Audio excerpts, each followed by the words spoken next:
கேட்டதுலேருந்து மனசு சரியில்லை, ரொம்ப கஷ்டமா இருக்கு. கோயில் மாதிரி நினைச்ச ஒரு இடம் தான் ஒரு சூப்பர் குட் பிளேஸ். எனக்கு தெய்வம் மாதிரி இருந்தவர் உண்மையாகவே தெய்வம் மறக்காது. கல்யாணத்துக்கு போனவர் அந்த கார் ஜீப்ல ஏதோ ஆக்சிடென்ட் ஆகிட்டு ஸ்பாட்லேயே இறந்துருக்காரு. ரொம்ப கஷ்டமா இருக்கு.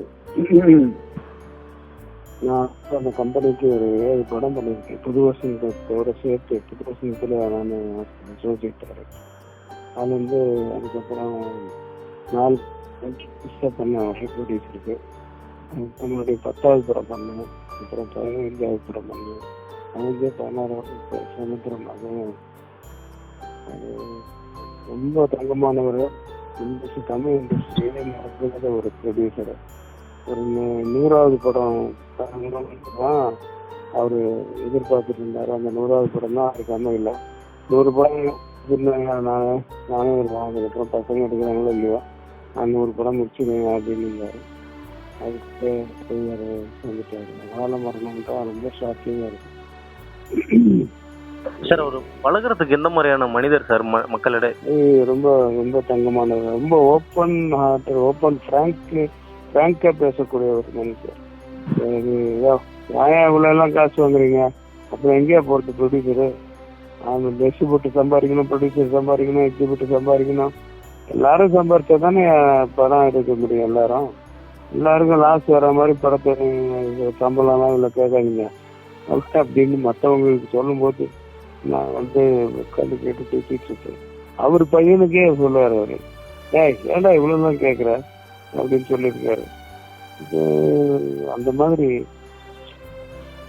ரொம்ப ஓப்பன் ஆயிட்டது. அதாவது ஒரு பிஸ்னஸ் மைண்ட் இருக்கான். ரொம்ப பெரிய சம்பளம் யாருக்கும் கொடுக்கும்போது அது கேட்க டைம் யாரையும் ஏமாற்ற மாட்டாரு, சொன்னதை கொடுத்துருவாரு. எல்லாருமே சம்பாதிக்கணும், நம்மளும் சம்பாதிக்கணும் அப்படின்ற ஒரு குணம் உடையவர். எனக்கு தெரிஞ்ச 40-45 வருஷமா அந்த பீச்ல டெய்லி காலையில ரன்னிங்கு வாக்கிங், அப்பெல்லாம் ரன்னிங், அதுக்கப்புறம் ஜாகிங், அப்புறம் வாக்கிங் அப்படின்னு இருந்தவர். அப்படி உடம்ப திடகாத்திரமா வச்சுட்டு இருந்தவர். ரீசெண்டா அந்த அவருடைய பையனுடைய அந்த டிடிபி படத்தினுடைய சக்சஸ் ஃபங்க்ஷன்ல நான் பார்த்தேன். ரொம்ப சந்தோஷமா இருந்தாரு. ரொம்ப கஷ்டமா இருக்கு சார். அதே போல அவரு சிறிய சிறிய படங்கள் தான் எடுத்திருக்காரு. அவர் தனித்துவமோட அதுதான் இருந்திருக்கு. புதிய நடிகர்களை வச்சு அறிமுகப்படுத்திருக்காரு. இந்த விஷயங்கள்லாம் எப்படி சார் பாக்குறீங்க? நிறைய டெக்னீஷியன்ஸ் பண்ணுவேன். இப்ப டக்குன்னு எனக்கு தெரியல. இப்போ நிறைய டைரக்டர்ஸ், நிறைய ஸ்டோரி ரைட்டர்ஸ், நிறைய பேர் மியூசிக் டைரக்டர்ஸ், நிறைய டெக்னீஷியன்ஸ். என் படத்துலயே நிறைய படத்துல இது பண்ணியிருக்கோம். அப்படின்னா இன்ட்ரோடியூஸ் பண்றதுக்கு எல்லாம் தயங்கவே மாட்டாரு. ஒரு சப்ஜெக்ட் அவர் கேட்பாரு, அது ஒரு ஆடியன்ஸ் மாதிரி கேட்பாரு. அவருக்கு பிடிச்சதுன்னா அந்த படத்தை வந்து கண்டிப்பா எடுத்துருவாரு. அந்த மாதிரி ஒரு குணங்கள். ரொம்ப தைரியமான அந்த மாதிரி இதுல எல்லாம் வந்து ரொம்ப தைரியமானவர். யாருக்கும் கேட்கணும் எல்லாம் இது பண்ண மாட்டாரு. சஜஷன்ஸ் எல்லாம் கேட்க மாட்டாரு. அதே போல சார் தங்க மாட்டாரு. நாட்டாம படம் வந்து ரொம்ப முக்கியமான படம் சார் உங்களுக்கு. சரி, உங்களோட மறக்க முடியாத அவரோட நினைவுகள் ஏதாவது இருந்தா பகிர்ந்தீங்களா சார்?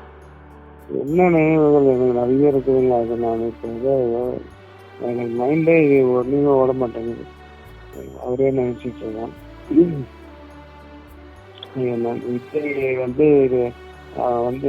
அதுக்கு முன்னாடி படங்கள் ஓடினாலும் அவருக்கு இவரு படம் பூயவனுக்காக டைரக்ஷன்ல எடுத்த பூயவனுக்காக தான் விஜய்க்கு வந்து முதல் வந்து மிகப்பெரிய வெற்றியான ஒரு படம். எல்லா ஆடியன்ஸுக்கும் ரீச் ஆன ஒரு படம். குழந்தைகள்ல இருந்து லேடிஸ்ல இருந்து எல்லாருக்கும் ரீச் ஆன படம் விஜய் படம் வந்து பூயவனுக்காக தான். அந்த நன்றிக்கடனுக்காக விஜய் வந்து அவருக்கு வருஷத்துக்கு ஒரு படமோ இல்லை 2 வருஷத்துக்கு ஒரு படமோ பண்ணிட்டே இருப்பாரு. நிறைய படம் அந்த கம்பெனில பண்ணாரு. இவருக்கும் ஆசை 100வது படம் விஜய் வச்சு பண்ணணும்ட்டு. ஆனா அது அமையல. ஆனா நேற்று அவர் வந்து விஜய் வந்து பெரிய வெற்றி அடைஞ்சதை வந்து அவர் அங்கிருந்து நியூஸ்ல பார்த்திருப்பாருன்னு நினைக்கிறேன். அந்த சந்தோஷத்தோடய அப்படியே போய் சேர்ந்துட்டாரு. ரொம்ப கஷ்டமா இருக்கு.